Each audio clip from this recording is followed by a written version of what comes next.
நண்பர்களே, ஞானம் பெற உதவும் போதிசத்துவர் என்ற நிலை பற்றி அறிந்து கொள்ளலாமா? சமண சமயத்தில் தீர்த்தங்கரர்கள் என்பவர்கள் முக்தியை அடைந்து மற்றவர்களை முக்தி பாதையில் வழிநடத்தும் ஆன்மீக ஆசிரியர்களாக குறிப்பிடப்படுகிறார்கள்.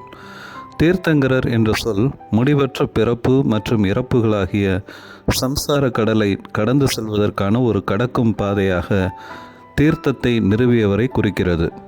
தீர்த்தங்கரர்கள் பல்வேறு விதமாக போதிக்கும் கடவுள்கள், கடவுள் பாதையை உருவாக்குபவர்கள், கடந்து செல்பவர்கள் மற்றும் ஆற்றை கடக்கும் பாதையை உருவாக்குபவர்கள் என்று அழைக்கப்படுகிறார்கள்.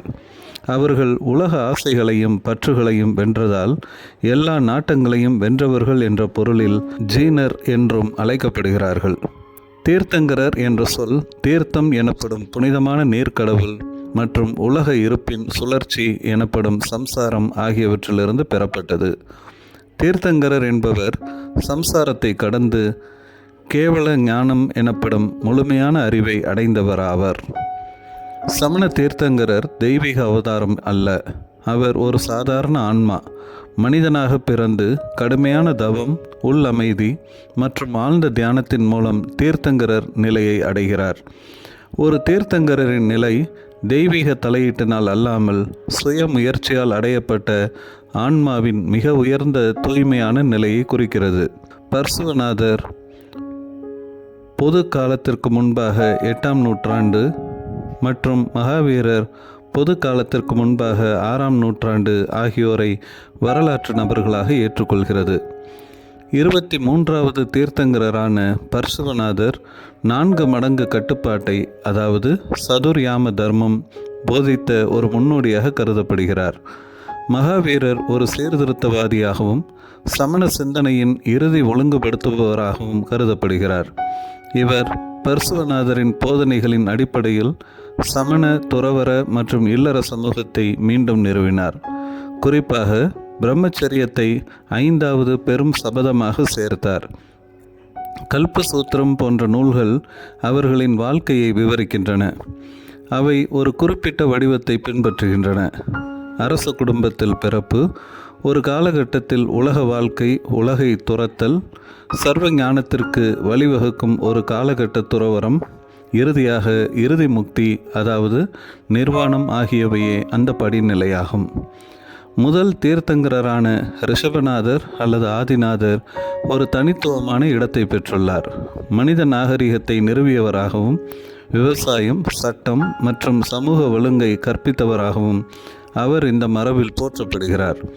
அவர் ஒரு புனித வாழ்க்கை வரலாற்று பாத்திரமாக இருந்தாலும் சில அறிஞர்கள் ஒரு வரலாற்றுக்கு முந்தைய தொடர்பு குறித்து ஊகித்துள்ளனர்.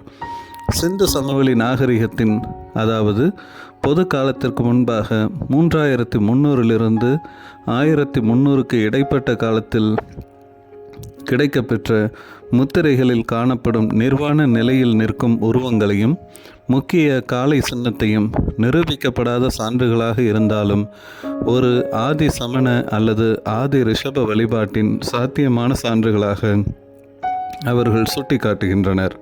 ஆயிரக்கணக்கான ஆண்டுகளாக தர்மத்தின் பாதையை கற்பிப்பதற்காக 24 தீர்த்தங்கரர்கள் இதுவரை பட்டியலிடப்பட்டுள்ளனர். ஒவ்வொரு தீர்த்தங்கரரும் ஒரு தனித்துவமான சின்னத்துடன் தொடர்புடையவர். இது சமண உருவவியலில் அவர்களை எளிதில் அடையாளம் காண உதவுகிறது. இந்த சின்னங்கள் ஆன்மீக அடையாளங்களாக செயல்படுகின்றன. பக்தர்களுக்கு தீர்த்தங்கரரின் போதனைகளையும் நற்பண்புகளையும் நினைவூட்டுகின்றன. ஒரு தீர்த்தங்கரர் பத்மாசனம் அல்லது தியான நிலையான கட்காசனத்தில் சித்தரிக்கப்படுகிறார். தீர்த்தங்கரர் சிலைகளுக்கு தனித்துவமான முக அம்சங்களோ ஆடையோ அல்லது சிகை அலங்காரங்களோ இருப்பதில்லை. பர்சுவநாதரை தவிர மற்ற ஒவ்வொரு தீர்த்தங்கரருக்கும் உரிய சின்னம் அல்லது லட்சணையின், அதாவது லாஞ்சனா அடிப்படையில் அவை வேறுபடுத்தி காட்டப்படுகின்றன. பர்சுவநாதர் சிலைகளில் பாம்பு தலை கிரீடம் இருக்கும். முதல் தீர்த்தங்கரரான ரிஷபர் அவரது தோள்களில் விழும் சடைமுடிகளால் அடையாளம் காணப்படுகிறார். சில சமயங்களில் சுபர்சுவநாதர் ஒரு சிறிய பாம்பு படத்துடன் காட்டப்படுகிறார். இந்த சின்னங்கள் சிலையின் பீடத்தின் மையத்திலோ அல்லது மூலையிலோ குறிக்கப்படுகின்றன. திகம்பர மற்றும் ஸ்வேதம்பர சமண பிரிவுகள் சிலைகளை வெவ்வேறு விதமாக சித்தரிக்கின்றன.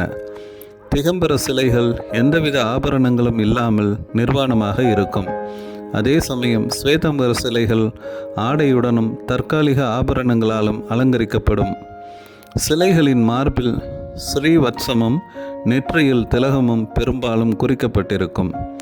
ஸ்ரீவத்சம் என்பது அஷ்டமங்கலங்களில் ஒன்றாகும்.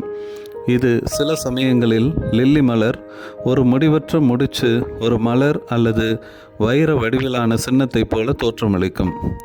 ஒரு தீர்த்தங்கரர் சங்கம் என்ற அமைப்பை உருவாக்குகிறார்.